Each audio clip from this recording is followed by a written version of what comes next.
Assalamualaikum warahmatullahi wabarakatuh. Salam bahagia selalu buat sahabat channel Pitutur dan Motivasi. Mari kita simak dan mulai ceritanya. Di sebuah desa yang tersembunyi di lereng bukit, hiduplah seorang perempuan bernama Siska. Ia adalah seorang wanita biasa, yang bekerja sebagai petani di lahan kecil yang diwariskan oleh orang tuanya. Namun, di balik kesederhanaannya, Siska menyimpan sebuah kisah pilu yang tidak banyak diketahui orang. Kisah yang datang dari masa lalu, di mana mimpi-mimpinya pernah dihancurkan oleh kata-kata tajam dan pandangan sinis dari mereka yang merasa lebih tinggi darinya. Siska tumbuh besar di tengah kemiskinan yang tak pernah bisa ia hindari. Ayahnya seorang petani sederhana yang hanya bisa mengandalkan alam untuk hidup. Sementara ibunya adalah wanita yang kuat, namun seringkali tampak lelah dan tertekan dengan segala permasalahan hidup. Keluarga mereka tidak pernah memiliki banyak harta, dan setiap hari Siska terbiasa dengan ketidakpastian. Namun, meski hidup dalam kekurangan, Siska selalu merasa bahagia. Ia percaya bahwa kebahagiaan tidak datang dari banyaknya harta, tetapi dari keberadaan orang-orang yang saling menyayangi. Namun, semua itu berubah ketika Siska beranjak dewasa dan mulai berinteraksi lebih banyak dengan dunia luar. Ketika usianya menginjak 18 tahun, ia jatuh cinta pada seorang pria bernama Rama. Rama adalah seorang pemuda yang tampan, pintar, dan berasal dari keluarga terpandang di desa itu. Siska melihat masa depan yang cerah di matanya. Mereka berdua sering berbicara tentang mimpi dan harapan, tentang masa depan yang lebih baik, dan bagaimana mereka ingin melangkah bersama menuju kehidupan yang lebih indah. Namun, seperti yang sering terjadi dalam kisah-kisah cinta di desa ini, hubungan mereka tidak berjalan mulus. Banyak orang, terutama Ibu Rama, yang tidak menyetujui hubungan itu. Ibu Rama, seorang wanita yang terpelajar dan berasal dari keluarga bangsawan, merasa bahwa Siska bukanlah pasangan yang tepat untuk anaknya. Ia merasa bahwa latar belakang keluarga Siska yang miskin akan membawa dampak buruk bagi status sosial anaknya. Siska sering mendengar desas-desus dan bisikan-bisikan di belakangnya tentang betapa tidak layaknya ia untuk berada di sisi Rama. Seiring berjalannya waktu, kata-kata itu semakin tajam dan menyakitkan. Siska merasa dihina dan direndahkan. Semua impian indah tentang masa depan yang telah ia bangun bersama Rama perlahan mulai runtuh. Ibu Rama tidak pernah berhenti berusaha memisahkan mereka, dengan berbagai cara.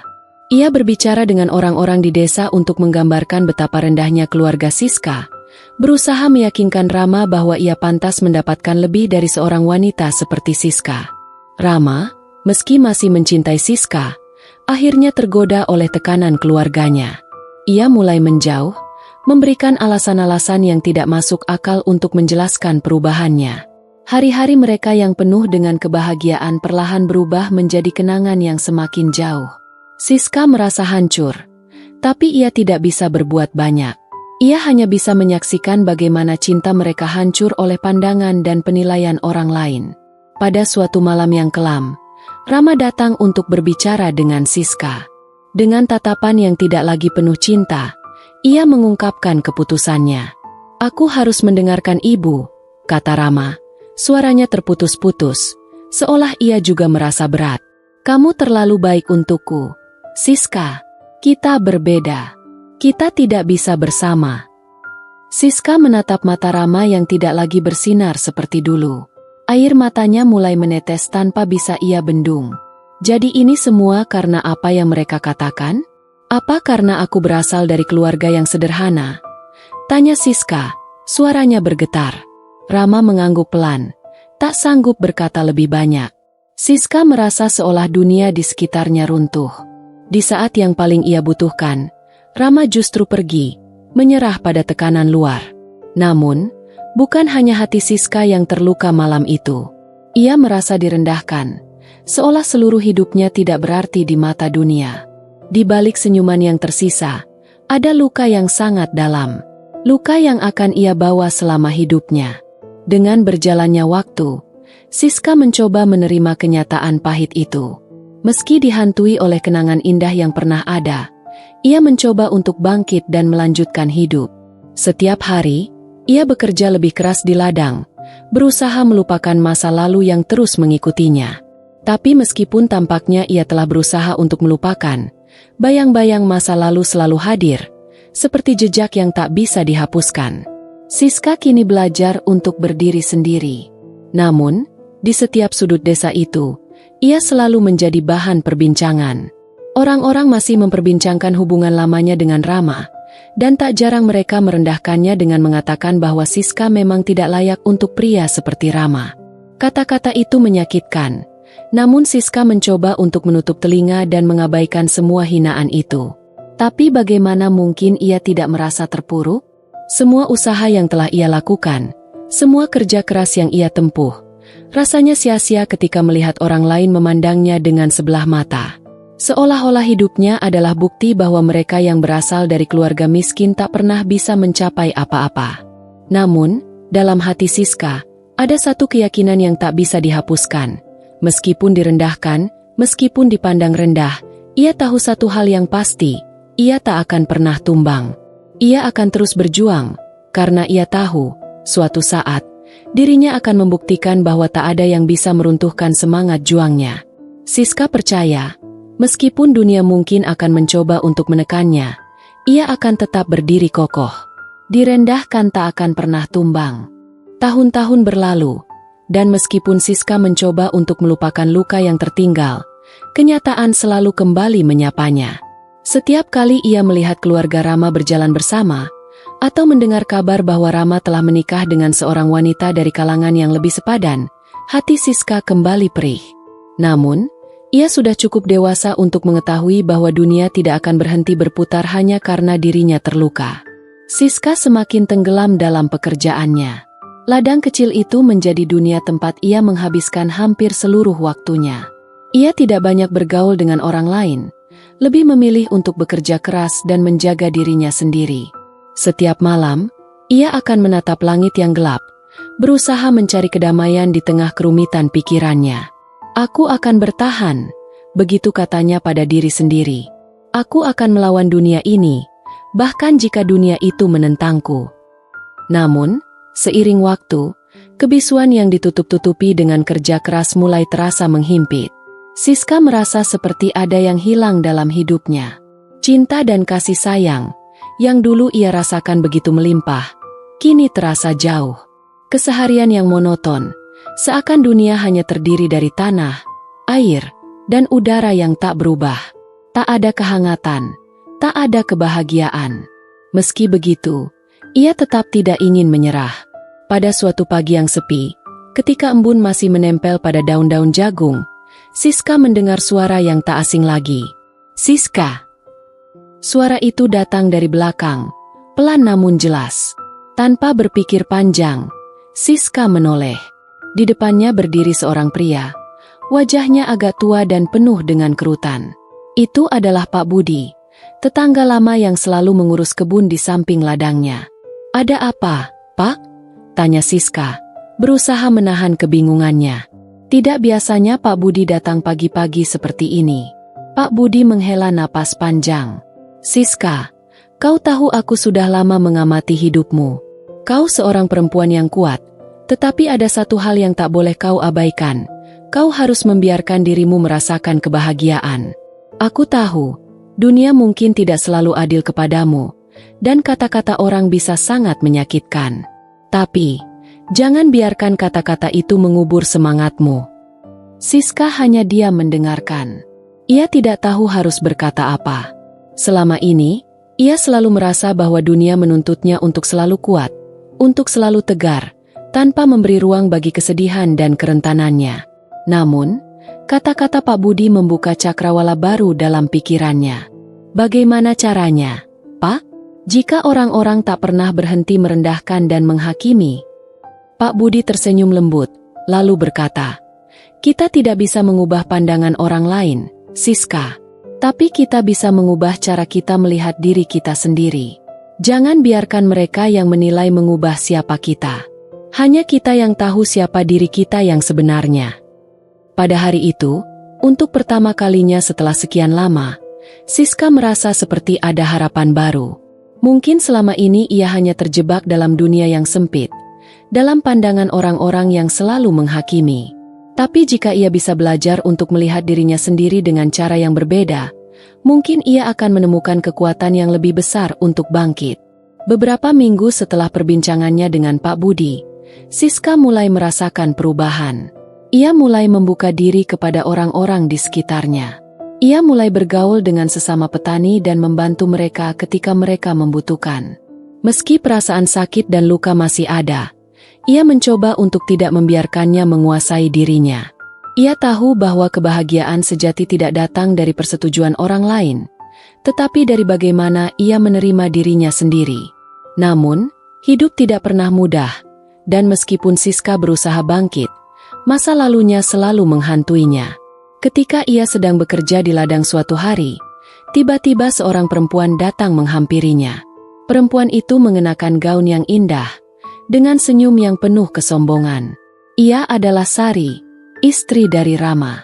Dengan tatapan penuh rasa tidak suka, Sari mendekati Siska dan berkata, "Oh, Siska, aku dengar kamu masih di sini, hidup dengan cara yang sederhana. Aku kira kau sudah tahu bahwa kamu tidak pernah bisa bersanding dengan orang seperti Rama."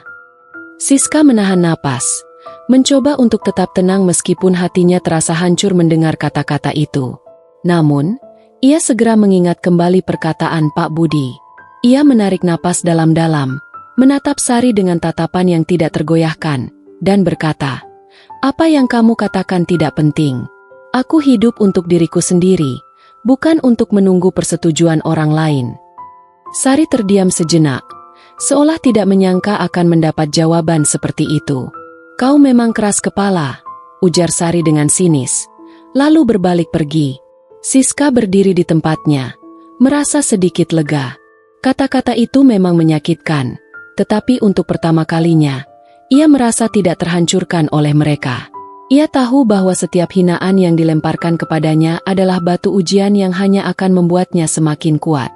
Direndahkan tak akan pernah tumbang, pikirnya dalam hati.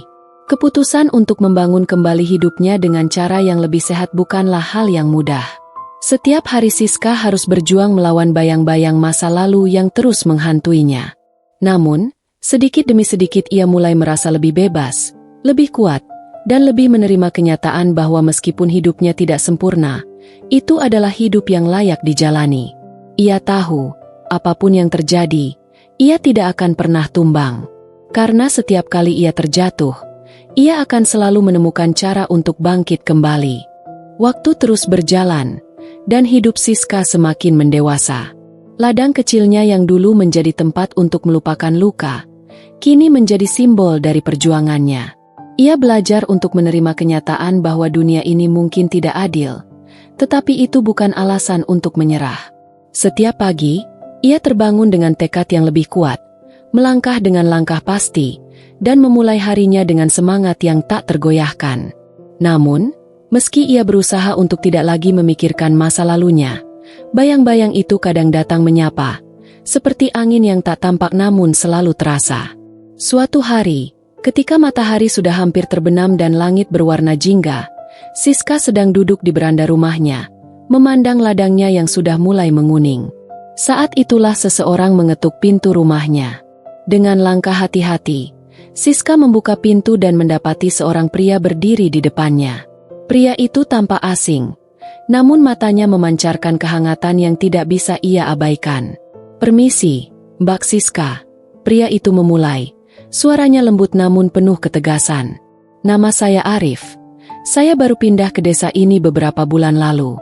Saya mendengar tentang Anda, tentang semangat Anda, dan saya ingin mengajak Anda berbicara." Siska sedikit terkejut, tetapi ia mengundang pria itu masuk. Mereka duduk bersama di ruang tamu yang sederhana, di antara barang-barang usang yang memberi sentuhan khas sebuah rumah sederhana di pedesaan.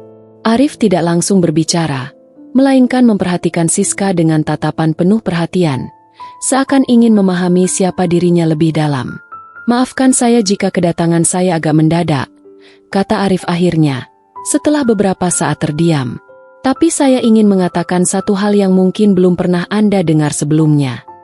Siska memandangnya dengan rasa penasaran. "Apa itu?" tanyanya, sedikit ragu. Arif tersenyum lembut. Saya tahu hidup Anda tidak mudah, dan saya tahu betapa besar beban yang Anda tanggung. Tapi saya juga ingin Anda tahu bahwa Anda luar biasa. Semua yang telah Anda hadapi, semua yang telah Anda lewati, itu bukanlah sesuatu yang bisa dilakukan oleh sembarang orang. Anda sudah membuktikan bahwa Anda kuat, lebih kuat dari yang banyak orang kira. Siska hanya terdiam mendengar kata-kata itu. Selama ini, ia selalu merasa seperti tak ada yang benar-benar memahami apa yang telah ia rasakan. Namun, kata-kata Arif datang seperti angin segar yang menyentuh hatinya. Ia merasa ada seseorang yang melihat perjuangannya tanpa penghakiman, tanpa menilai dirinya hanya dari apa yang tampak di luar. Ia tidak tahu mengapa, tetapi entah mengapa, hatinya merasa sedikit lebih ringan setelah mendengar kata-kata itu. Saya ingin mengatakan ini, lanjut Arif dengan penuh keyakinan. Apa yang orang-orang katakan tentang Anda tidak menentukan siapa Anda sebenarnya. Mereka mungkin merendahkan Anda, tapi itu bukanlah gambaran dari kekuatan dan nilai sejati Anda. Anda adalah perempuan yang luar biasa, Siska. Jangan biarkan siapapun meragukan itu. Siska merasa hatinya bergemuruh, seperti ada sesuatu yang terbuka dalam dirinya yang telah lama terkunci. Apa yang dikatakan Arif seolah mengguncang seluruh dunia yang ia kenal, menggugah semangat yang sudah lama ia pendam. Betapa lama ia telah terperangkap dalam penilaian orang lain, padahal selama ini ia sudah memiliki segala yang ia butuhkan untuk menjadi kuat, hanya saja ia belum menyadarinya. Terima kasih, Arif, jawab Siska, suaranya bergetar. Tapi saya rasa saya masih harus banyak belajar untuk menerima diri saya sepenuhnya. Arif tersenyum, lalu berkata, tidak ada yang harus Anda pelajari lebih banyak selain belajar untuk mencintai diri Anda sendiri. Anda tidak perlu persetujuan siapapun untuk menjadi dirimu. Cukup dengan menjadi diri sendiri, Anda sudah luar biasa. Malam itu, Siska tidak bisa tidur. Kata-kata Arif terus berputar dalam pikirannya. Seiring dengan malam yang semakin larut, ia mulai merenung tentang hidupnya. Selama ini, ia terlalu sering mengukur dirinya berdasarkan pandangan orang lain, mengikuti apa yang orang katakan, meresapi hinaan yang dilemparkan, dan menilai dirinya sendiri dengan ukuran yang bukan miliknya. Namun, kata-kata Arif seperti sebuah cermin yang memantulkan kembali wajahnya yang sejati, tanpa penilaian orang lain, tanpa kebohongan, tanpa kepura-puraan. Wajah yang sebenarnya kuat dan penuh harapan, meski terkadang terluka. Keesokan harinya, Siska bangun dengan semangat baru. Ia tahu bahwa meskipun hidup ini tidak mudah, ia tidak lagi harus terbelenggu oleh masa lalu yang penuh dengan penolakan dan rasa sakit. Ia sudah cukup kuat untuk berdiri sendiri, dan kini saatnya ia membangun masa depan yang lebih baik, tidak hanya untuk dirinya, tetapi juga untuk orang-orang yang mungkin membutuhkan semangatnya. Siska mulai lebih aktif dalam kehidupan desa. Ia membantu tetangga-tetangganya, mengajarkan mereka bagaimana bertani dengan cara yang lebih efisien, dan berbagi pengetahuan yang dimilikinya. Perlahan, orang-orang mulai menghargainya lebih dari sebelumnya. Mereka menyadari bahwa Siska bukan hanya seorang petani sederhana yang miskin, tetapi juga seorang wanita dengan hati yang besar, penuh ketulusan dan kebijaksanaan. Namun, meski dunia mulai menerima dan menghargai Siska, satu hal yang lebih penting telah terjadi. Siska mulai menerima dirinya sendiri. Ia tidak lagi merasa terperangkap dalam anggapan orang lain. Ia tidak perlu lagi membuktikan apapun kepada siapapun. Hanya dirinya yang tahu apa yang telah ia perjuangkan dan apa yang telah ia capai. Tapi kehidupan tak pernah sepenuhnya bebas dari tantangan. Satu hari, di tengah kerja kerasnya di ladang, Siska mendengar suara yang familiar. Itu adalah suara Rama, pria yang pernah mengisi hatinya dan yang kini telah lama menjadi bagian dari masa lalunya. Ia tidak tahu harus berbuat apa, tetapi dalam hatinya, Siska merasa tidak ada lagi rasa sakit. Semua perasaan yang dulu menguasainya kini hanya tinggal kenangan. Rama, Siska menyapanya dengan suara tenang, meskipun hatinya berdebar-debar. Apa yang kamu inginkan? Rama menundukkan kepala, seolah merasa bersalah. Aku hanya ingin berbicara denganmu, Siska. Aku menyesal. Aku tahu aku telah membuat kesalahan besar. Siska memandangnya tanpa amarah. Ia sudah lama memaafkan Rama dalam hatinya. Apa yang kamu ingin katakan, Rama? Rama terdiam beberapa saat, lalu berkata dengan tulus, "Aku salah. Aku terlalu terpengaruh oleh orang-orang di sekitarku. Aku menilai kamu hanya dari apa yang terlihat di luar, bukan dari apa yang sebenarnya ada dalam dirimu." Siska tersenyum tipis. "Tidak apa-apa, Rama. Aku sudah lama memaafkanmu. Tapi aku ingin kamu tahu, aku sekarang lebih kuat daripada dulu. Aku tidak membutuhkan persetujuan siapapun untuk menjadi diriku." Rama hanya bisa terdiam. Siska tahu bahwa mereka berdua sudah berbeda. Ia telah menemukan kekuatan dalam dirinya, kekuatan yang dulu hilang, dan kini ia tidak akan membiarkan siapapun merampasnya lagi. Waktu terus berlalu, dan meskipun hidup tidak selalu berjalan mulus, Siska merasa bahwa ia telah menemukan kedamaian dalam hatinya. Sejak pertemuannya dengan Arif, banyak hal dalam hidupnya yang mulai berubah. Ia tidak lagi merasa terhimpit oleh bayang-bayang masa lalu, dan mulai merasakan bahwa kebahagiaan sejati berasal dari dalam diri. Siska tak lagi membutuhkan pengakuan dari orang lain, karena ia tahu bahwa dirinya sudah cukup untuk melangkah dan terus maju. Di desa yang penuh dengan tantangan, Siska kini menjadi sosok yang dihormati. Meski masih bekerja keras di ladang, ia menjadi tempat bagi banyak orang yang ingin mendengarkan nasihat atau belajar tentang keteguhan hati. Para petani yang dulu meremehkannya kini datang kepadanya untuk meminta bantuan, karena mereka melihat betapa besar pengetahuan dan ketekunan yang dimilikinya. Siska tidak hanya menjadi simbol ketahanan dalam menghadapi hidup, tetapi juga pengingat bagi mereka bahwa kekuatan terbesar datang dari keteguhan hati dan kepercayaan diri. Namun, meski telah menemukan ketenangan dalam hidupnya, Siska tidak bisa menutup mata dari kenyataan. Suatu hari, saat ia sedang bekerja di ladangnya, Siska melihat seorang pria datang mendekat. Itu adalah Arif. Dengan langkah pelan, Arif menghampirinya. Wajahnya serius namun penuh dengan ketulusan. "Siska, apakah aku bisa bicara denganmu?" Arif bertanya dengan suara lembut, namun jelas mengandung keinginan untuk berbicara. Siska menghentikan pekerjaannya dan menatapnya dengan tenang. "Tentu, Arif. Ada apa?" Arif menghela napas panjang sebelum berbicara lagi. "Aku ingin mengajukan sebuah pertanyaan yang mungkin sulit untuk dijawab. Selama ini, aku melihatmu dari jauh dan aku tahu apa yang telah kamu lalui. Aku tahu kamu seorang wanita yang kuat, yang tak pernah menyerah. Aku ingin tahu, apakah kamu pernah berpikir untuk membuka hatimu lagi?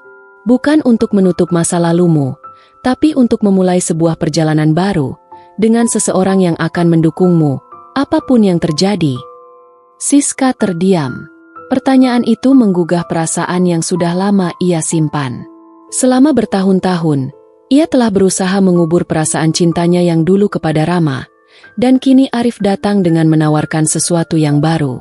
Namun, apakah ia siap untuk membuka hatinya lagi? Apakah ia siap untuk memberi kesempatan pada dirinya sendiri untuk merasakan cinta dan kebahagiaan lagi? Arif melanjutkan, "Aku tahu mungkin itu bukanlah hal yang mudah bagimu, dan aku tidak ingin memaksamu. Aku hanya ingin kau tahu bahwa aku sangat menghargaimu, Siska. Aku melihatmu sebagai wanita yang luar biasa, dan aku ingin menjadi bagian dari perjalanan hidupmu." Siska menunduk sejenak, mencoba mencerna setiap kata yang baru saja didengarnya. Hatinya berdebar, dan ia merasa ada bagian dari dirinya yang ragu. Rasa takut untuk terluka kembali mulai muncul. Namun, ia juga tahu bahwa untuk bisa benar-benar hidup, ia harus berani mengambil langkah maju, meski itu berarti membuka hatinya kembali. "Arif," kata Siska akhirnya, suaranya tenang namun penuh makna. "Aku tidak bisa menjawab pertanyaan itu dengan cepat, tapi aku ingin kamu tahu satu hal. Aku belajar untuk mencintai diri sendiri terlebih dahulu. Aku tidak akan pernah bisa memberi cinta yang sejati kepada orang lain jika aku tidak bisa memberi cinta kepada diriku sendiri terlebih dahulu. Jadi, sebelum kita melangkah lebih jauh, aku ingin memastikan bahwa aku benar-benar siap untuk itu." Arif mengangguk dengan penuh pengertian. "Aku mengerti, Siska. Aku hanya ingin kamu tahu bahwa aku akan selalu ada untukmu, tidak peduli apapun keputusanmu." Siska tersenyum, sedikit lega, karena ia merasa bahwa ia tidak perlu terburu-buru dalam membuat keputusan besar itu. Ia kini tahu bahwa apapun yang terjadi, ia telah cukup kuat untuk memilih jalan yang terbaik untuk dirinya. Ia tidak perlu hidup di bawah tekanan atau tuntutan orang lain lagi. Kebahagiaannya ada di tangannya sendiri. Hari-hari setelah percakapan itu, Siska melanjutkan hidupnya dengan cara yang lebih damai. Ia tetap bekerja keras di ladang, tetap membantu sesama, dan tetap menjadi bagian dari komunitas yang kini lebih menghargainya. Namun, ada sesuatu yang berbeda. Ada rasa lega yang lebih besar dalam hatinya. Ia merasa tidak terperangkap oleh masa lalu lagi. Tidak ada lagi beban untuk membuktikan diri kepada orang lain. Ia tahu bahwa ia sudah cukup. Siska masih ingat kata-kata Pak Budi, kata-kata yang ia simpan dalam hatinya sejak lama. Jangan biarkan dunia merendahkanmu. Kamu sudah cukup kuat, lebih dari yang mereka kira. Kini, setiap kali menghadapi tantangan baru, Siska selalu mengingat kalimat itu. Kata-kata itu menjadi pegangan hidup yang menguatkan setiap langkahnya. Ia tahu bahwa, meskipun hidup penuh dengan ujian, selama ia tetap teguh pada prinsip dan cintanya terhadap diri sendiri, ia akan selalu mampu menghadapinya. Direndahkan tak akan pernah tumbang. Pada akhirnya, Siska menyadari bahwa kemenangan sejati bukanlah tentang mengalahkan orang lain atau mendapatkan apa yang orang lain anggap sebagai kesuksesan. Kemenangan sejati adalah tentang menerima diri sendiri sepenuhnya, berdamai dengan masa lalu, dan terus melangkah maju meskipun dunia mungkin akan selalu berusaha menekankan kelemahan kita. Kemenangan sejati adalah tetap berdiri dengan kepala tegak, meskipun dunia berusaha menjatuhkan kita. Siska, wanita yang dulu merasa dihina dan direndahkan, kini berdiri lebih teguh dari sebelumnya. Tak ada lagi yang bisa membuatnya merasa kecil. Ia tahu, hidupnya adalah miliknya sendiri, dan ia akan terus berjuang untuk menjadi versi terbaik dari dirinya. Direndahkan tak akan pernah tumbang.